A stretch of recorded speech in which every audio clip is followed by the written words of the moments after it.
హుకుంపేట రావచేటు సెంటర్లో కూటమి నాయకుల ఆధ్వర్యంలో ఉమ్మడి ఉభయ గోదావరి జిల్లాల పట్టభద్రుల ఎమ్మెల్సీ ఎన్నికల ప్రచార పర్వం రాజమహేంద్రవరం రూరల్ శాసనసభ్యులు గోరంట్ల బుచ్చ చౌదరి ఆదేశానుసారం జరిగింది. టీడీపీ యువ నాయకుడు గోరంట్ల రవిరామ్ కిరణ్, పరిశీలకులు తేజోవతి, రాష్ట్ర మహిళా ప్రధాన కార్యదర్శి మజ్జి పద్మావతి, రూరల్ అధ్యక్షులు మత్సేడి ప్రసాద్, దుద్దుపూడి రామకృష్ణ, దుద్దుపూడి రమేష్, బొప్పన నానాజీ ముఖ్య నాయకులతో కలిసి పట్టభద్రుల ఇంటింటికి వెళ్లి కూటమి బలపరిచిన అభ్యర్థి పేరాబత్ర రాజశేఖర్ను మొదటి ప్రాధాన్యతగా 1వ నెంబర్ ఓటు వేసి గెలిపించాలి అని కోరారు.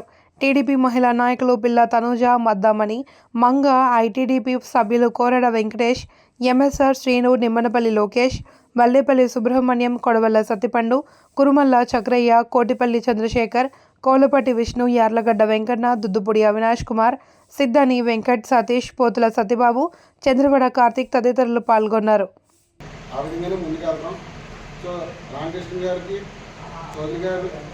మంచి గుర్తింపు ఉంది, చాలా కష్టపడ్డారు.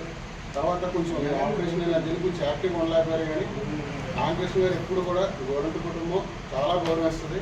ఇలాంటి వాళ్ళు ఉండటం వల్లే మన పార్టీ ముందుకు వెళ్తున్నప్పుడు మీ అందరికీ తెలియజేస్తున్నాను. ఈయన గైడెన్స్లోనే హుకుంపేటలో